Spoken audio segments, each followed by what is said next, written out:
Hi hello welcome to our channel. నేను మీ శ్రీ. ఈరోజు మనం చెప్పుకోబోయే కథ ప్రియనేస్తం పార్ట్ 116. కథలోకి వెళ్ళే ముందు వీడియోని లైక్ చేసి హైప్ చేయడం మర్చిపోకండి. ఇక మీరు కూడా నాతో పాటు కథలోకి వచ్చేయండి. మా డాడీ అంది గొప్పగా గర్వంగా. ఇప్పుడు ఎవరు కాదన్నారే? ప్రవర్తిక ముఖం తిప్పేసుకుంది. తండ్రి ఒడిలో నుంచి తల్లి ఒడిలోకి దూకింది. మమ్మీ బుగ్గ మీద ముద్దు పెట్టి కిలకిలా నవ్వింది. మమ్మీ అలిగేలా చేయడం బుజ్జగించడం అదొక ఆట అతనికి. మమ్మీ కూడా అచ్చం తనలాగే కనబడుతోంది రక్షకి. కూతుర్ని చుట్టేసి గిలిగింతలు పెట్టింది ప్రవర్తికి కూడా. అక్కడంతా చాలాసేపటి వరకు నవ్వులు వెరిశాయి. సాయంత్రం ఎదురింటికి వెళ్ళాలి అని రక్ష గొడవ చేస్తుంటే ప్రవర్తిక చెప్పడంతో మల్లిక తీసుకెళ్ళింది.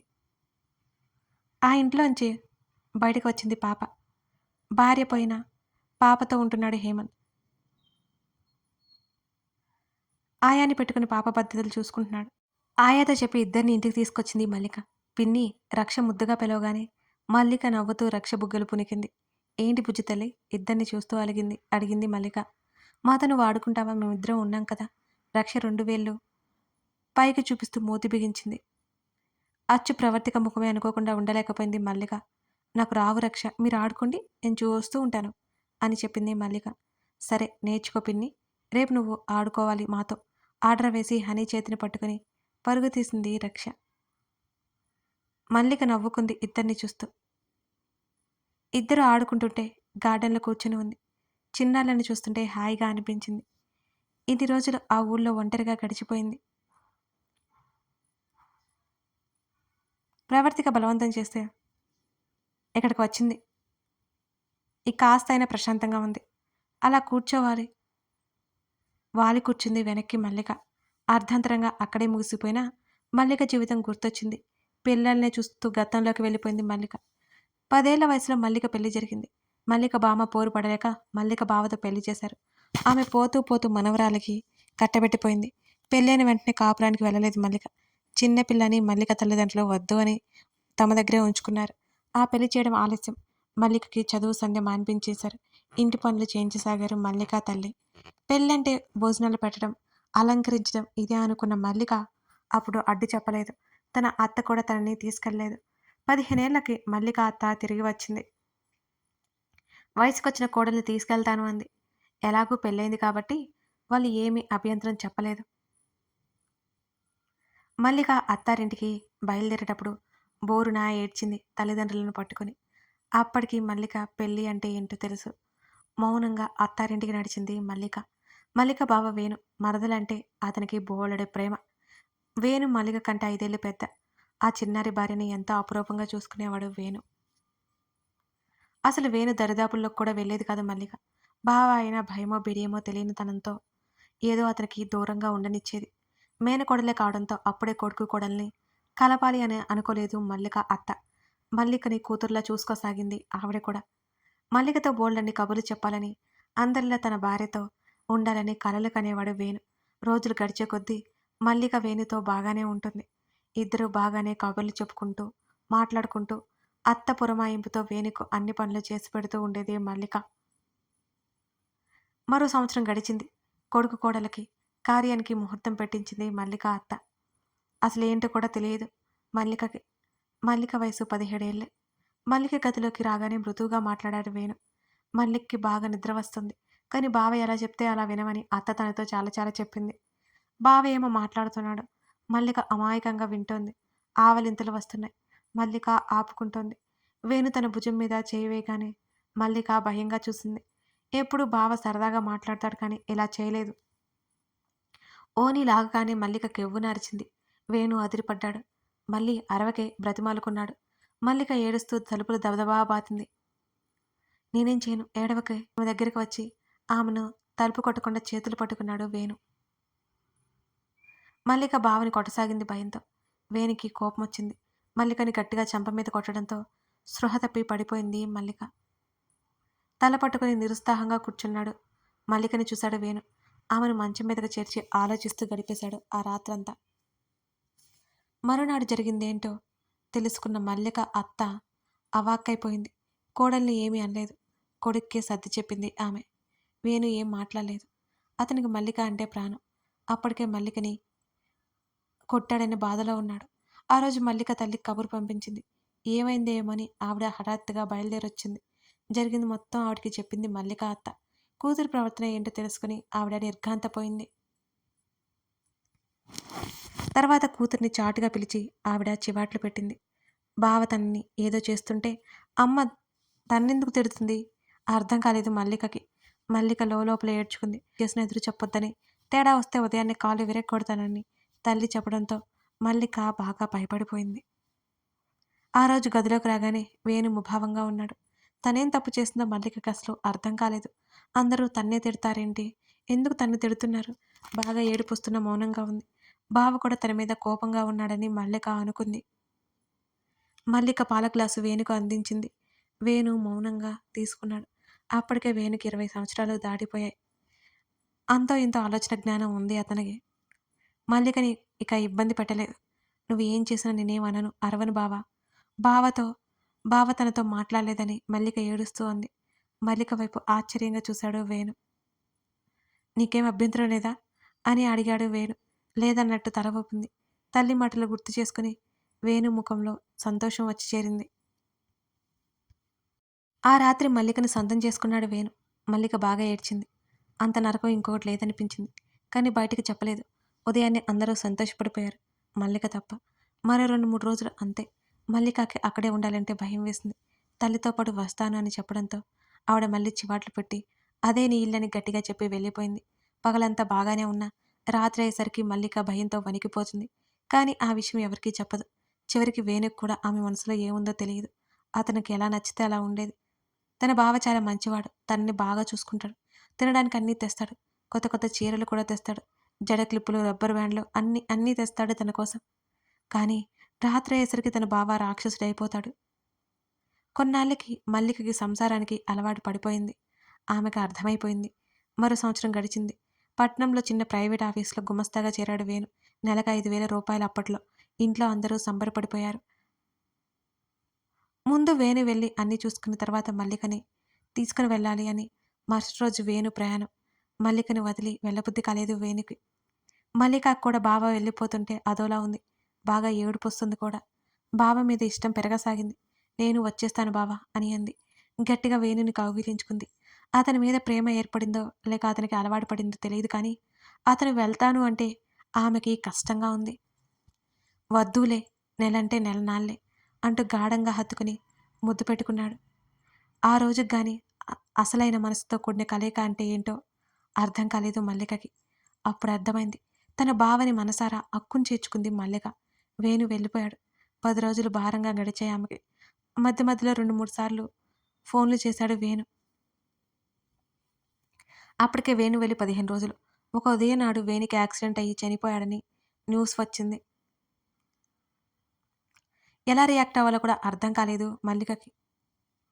అప్పుడే చిగురిస్తున్న మల్లిక జీవితం అంతలోనే మ్రాన్పడిపోయింది. గాజులు తీసేశారు. బొట్టు చెరిపేశారు. ఆమె బారు జడిలో పూలు పెట్టుకోకూడదు. తలంటూ పోసుకున్నప్పుడు కాటుక కూడా పెట్టుకోకూడదు. ఇల్లు దాటి బయటికి వెళ్ళకూడదు. మల్లిక తల్లిదండ్రులు కూతురి జీవితం చూసి విలవెల్లాడిపోయారు. మల్లిక అత్తకి చెప్పి అక్కడి నుంచి కూతురిని తెచ్చుకున్నారు. కాలం మరో 6, 7 సంవత్సరాల ముందు జరిగాయి. గత 2 ఏళ్లుగా పరిస్థితులు మారగా కాస్త మనుషుల్లో పడింది. ప్రవర్తిక ఇంటి దగ్గరే మల్లిక ఇల్లు. చిన్నప్పుడు అక్క అక్క అంటూ తన వెంట తిరిగే మల్లిక జీవితం ఇలా అయిపోయిందని ప్రవర్తిక ఊహించలేదు ఎప్పుడు. ఇదిగో ఈ మధ్య ప్రవర్తిక పట్టుబట్టి మల్లికని ఇక్కడికి రప్పించింది. మల్లికకి ఎలాగైనా పెళ్లి చేయాలని ప్రవర్తిక ఆశ. ఇక్కడ అర్జున్ ఖచ్చితంగా అర్థం చేసుకుని మల్లికకి మంచి సంబంధం తీసుకొస్తాడని, ఆమె జీవితాన్ని ఎలాగైనా చక్కదిద్దుతాడని ప్రవర్తిక మల్లికని బలవంతంగా పిలిపించింది. కూతురు కోసం వచ్చిన హేమంత్ ఏదో ఆలోచిస్తున్న మల్లికని అక్కడ చూసి పిలిచాడు. గత జ్ఞాపకాల్లో కొట్టుమిట్టాడుతున్న మల్లిక పలకలేదు. వేణు గుర్తొచ్చేసరికి మనసంతా భారమైపోయింది. కన్నీళ్లు దాచుకోవడానికి కష్టపడింది. హలో, ఎక్స్క్యూజ్ మీ కాస్త గట్టిగా పిలిచాడు హేమంత్. ఉలిక్కిపడి చూసింది మల్లిక. హేమంత్ ఎదురుగా కనబడగానే గబుక్కున లేచి నిల్చుంది. అతనెవరో అర్థం కాక. డాడీ అంటూ హనీ వచ్చి హేమంత్ కాళ్ళను చుట్టివేసింది. హనీని ఎత్తుకుని హనీ ఇంటికి వెళ్దామా, మళ్ళీ రేపు ఆడుకుందాం అని అన్నాడు హేమంత్. హనీ తల ఊపింది. రక్ష, హనీ బాయ్ చెప్పుకున్నారు. ఏదో లోకంలో ఉన్న ఆమెని ఏమైందో అని అడగాలనుకున్న హేమంత్ అంతలోనే ఆగిపోయాడు. ఎవరో తెలియని అమ్మాయిని అలా అడగడం కరెక్ట్ కాదని, కోరి చిక్కులు తెచ్చుకోవడమే అని అనిపించింది. అనవసరంగా మనల్నే తప్పుపడతారు అనే ఫీలింగ్ వచ్చింది. అతను మౌనం వహించాడు. మల్లిక వైపు ఒకసారి చూసి హనీని తీసుకుని వెళ్ళిపోయాడు హేమంత్. అప్పటి వరకు దించిన తల ఎత్తి రక్ష వైపు చూస్తుంది మల్లిక. ప్రవర్తిక పిలవడంతో ఇద్దరూ లోపలికి వెళ్లారు. ఏంటి మమ్మీ? ప్రణయ్ మావయ్య కాల్ చేశాడు. డాడీ పిలుస్తున్నారు వెళ్ళు అనగానే రక్ష సంతోషంగా పరిగెత్తింది. ప్రణయ్ పేరు వినగానే మల్లిక సంతోషంగా చూసింది. అన్నయ్య వాళ్ళు కూడా ఇక్కడే ఉంటారా? ఈ సిటీలోనే ఉంటారా? అవును. అన్నయ్య వాళ్ళు కూడా ఇక్కడే ఉంటారు. రేపు మనం వెళ్దామంది ప్రవర్తిక. మల్లిక అలాగే అన్నట్టు చూసింది. ప్రవర్తిక గదిలోకి వెళ్ళిపోయింది. హాల్లో కనబడుతున్న ఫోటోలో ఉంది ఎవరో ప్రవర్తికని మళ్ళీ అడగడం మర్చిపోయా అని తర్వాత అడగాలనుకుని గదిలోకి వెళ్ళిపోయింది మల్లిక. మరునాడు యథావిధిగా అర్జున్ రక్షణ తీసుకుని స్కూల్కి బయలుదేరాడు. బాయ్ నాన్న, ఈవినింగ్ డ్రైవర్ వస్తారు జాగ్రత్త. కూతురు తల మీద ముద్దు పెట్టుకుని వదిలాడు అర్జున్. రక్ష తల నిలువుగా ఊపింది. అర్జున్ పాకెట్లో నుండి చాక్లెట్ తీశాడు. తండ్రి బుగ్గ మీద ముద్దు పెట్టుకుని థ్యాంక్స్ చెప్పింది. అర్జున్ నవ్వుతూ చెయ్యూపాడు. రక్ష లోపలికి వెళ్ళిపోయింది. అర్జున్ అక్కడి నుంచి వెళ్ళిపోయాడు. హనీ, హేమంత్ ఇద్దరు కనిపించగానే రక్ష పరిగెత్తుకుంటూ వెళ్ళింది. హాయ్ అంకుల్, హాయ్ హనీ అను పరుగు పెట్టడం తాలూకా ఆయాసంతో పలకరించింది రక్ష. హే రక్ష, నీకు హనీ సంబరంగా పిలిచింది. రక్ష, నువ్వు కూడా ఇదే స్కూలా? హమ్మయ్య, హనీకి దిగుల్లేదు అని అన్నాడు హేమంత్. రక్ష అవునన్నట్టు తల ఊపి నవ్వింది. రక్ష కంటే హనీ 1 సంవత్సరం పెద్దది. నువ్వే క్లాస్? హేమంత్ అడగ్గా ఎల్కేజీ అని చెప్పింది తండ్రి చెప్పిన మాటలు గుర్తు చేసుకుని. గుడ్ హనీ, హనీ యూకేజీ అని చెప్తుండగా రక్ష క్లాస్ టీచర్ పిలవడంతో రక్ష కాస్త భయంగా, అంకుల్, మా మిస్ పిలుస్తుంది, నేను వెళ్తాను అని బుద్ధిగా చెప్పింది. హేమంత్ సమాధానం కోసం చూడకుండా పరిగెత్తింది. హేమంత్ నవ్వుకున్నాడు వెళ్తున్న రక్షని చూసి. ఎవరి క్లాస్కి వాళ్ళు వెళ్ళిపోయిన తర్వాత హేమంత్ వచ్చేశాడు. అక్క, నిన్నొక విషయం అడగనా? ప్రవర్తిక వైపు చూస్తూ అడిగింది మల్లిక. రక్ష కోసం తనే స్వయంగా తినడానికి ప్రిపేర్ చేయడం ప్రవర్తికకి ఇష్టం. అవి చేసి పక్కన పెట్టుకుని చేతులు ఇక్కడికి వచ్చి ప్లేట్ మల్లికకి ఇచ్చి కూర్చుంది. ఏంటది అని అడిగింది ప్రవర్తిక. ఆ ఫోటోలో ఉన్న ఆమె ఎవరు? వచ్చిన రోజు నుంచి అడుగుదామనుకున్నా, మర్చిపోయా అని అంది మల్లిక. ప్రవర్తిక రక్ష ఫోటో వైపు చూసింది. కొన్ని క్షణాలు అలాగే చూస్తుండిపోయింది. రక్ష మా ఆయన మొదటి భార్య అనగానే ఆశ్చర్యంగా కళ్ళు పెద్దవి చేసి చూసి నమ్మలేనట్టు చూసింది మల్లిక. అదేంటక్క, బావగారు ప్రేమించుకున్నారు కదా నువ్వు బావగారు, పెళ్లి నుంచి వెళ్ళిపోయిందని ఊర్లో అంతా చెప్పుకున్నారే, ఇప్పుడేంటక్క ఇలా చెప్తుంది అని అయోమయంగా మల్లిక మనసులోనే అనుకుంది. పైకైతే అడగలేదు. ఏంటి అలా చూస్తున్నావు అని అడిగింది ప్రవర్తిక నవ్వుతూ. ఏం లేదన్నట్టు అడ్డంగా తల ఊపేసింది ప్రవర్తిక. మల్లిక ఏ ఆలోచిస్తుందో తెలుసుకోలేకపోలేదు తను. పెళ్లి చేసుకున్న వెంటనే యాక్సిడెంట్లో పోయింది. నిజానికి చనిపోయే ముందు తాళి కట్టారాయన. ఎలాగైనా ఆయన భార్య కదా అలాంటప్పుడు.